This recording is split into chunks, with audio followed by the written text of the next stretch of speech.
एक कलंक से कम नहीं है मेरे दोस्तों। साथियों, पड़ोसी देशों में माइनॉरिटी कम्युनिटी पर ढाए जा रहे जुल्म को देखकर हमारी सरकार ने ये सिटीजनशिप अमेंडमेंट एक्ट पारित किया, जिसका विरोध उन राजनीतिक दलों ने सबसे ज्यादा किया जो दिन रात माइनॉरिटीज के लिए घड़ियाली आंसू बहाते रहते हैं। उन लोगों ने विरोध किया। क्या दुनिया के दूसरे देशों में माइनॉरिटी, हमारे पाकिस्तान में है, बांग्लादेश में है, अफगानिस्तान में है, यदि हम वहां रहने वाले अल्पसंख्यक हिंदू हो, सिख हो, ईसाई हो, तो उनके ऊपर कोई जुल्म ढाया जा रहा है, क्या भारत को उनको नागरिकता नहीं देनी चाहिए? यह नागरिकता हमारी सरकार ने दी है।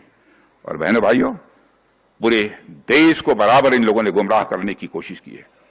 इन तथाकथित सेकुलर लोगों ने यह कोशिश की है। पूरे विश्व में साथियों, भारतीय जनता पार्टी एक ऐसी अकेली पार्टी है जिसने पड़ोसी देशों में माइनॉरिटीज पर होने वाले जुल्म को खत्म करने के लिए नागरिकता कानून में संशोधन किया। न केवल वकालत की, बल्कि सरकार बनते ही उस पर काम भी प्रारंभ किया और उसके बाद में पारित भी कर दिया। इसे कहते हैं सच्चा सेकुलरिज्म, इसे कहते हैं सच्चा पंथ निरपेक्ष। मैं सेकुलरिज्म के नकली पैरोकारों से मैं पूछना चाहता हूं कि जब साल 1976 में आपातकाल के दौरान संविधान के 42वें संशोधन के माध्यम से सेकुलर शब्द जोड़ा गया, तो क्यों इन शब्दों को जम्मू और कश्मीर के संविधान में नहीं जोड़ा गया?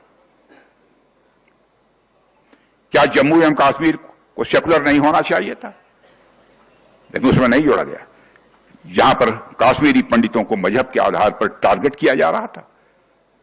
और साथियों, हमने भारतीय संविधान की धारा 370 को समाप्त किया है और तब जाकर जम्मू कश्मीर में वास्तव में जम्मू कश्मीर यह सेकुलर हो पाया है। साथियों, भारतीय संविधान का एक लिविंग डॉक्यूमेंट, जीवंत डॉक्यूमेंट है। भारतीय संविधान एक हमारा जीवंत एक दस्तावेज है। उस पर स्वस्थ तरीके से बहस का चलना लोकतंत्र की ताकत की निशानी है। मैं ऐसा मानता हूं, मगर जनता को संविधान के नाम पर गुमराह करने की जो कोशिश एक बार फिर कांग्रेस और आरजेडी के लोग करना चाहते हैं, उसमें वे इस बार कामयाब नहीं होंगे। और इस देश में सेकुलरिज्म को सबसे अधिक खतरा यदि किसी से है तो इन छद्म सेकुलर वादियों से है। मेरे बहनों भाइयों, इसके प्रति भी हम सबको सजग रहना चाहिए।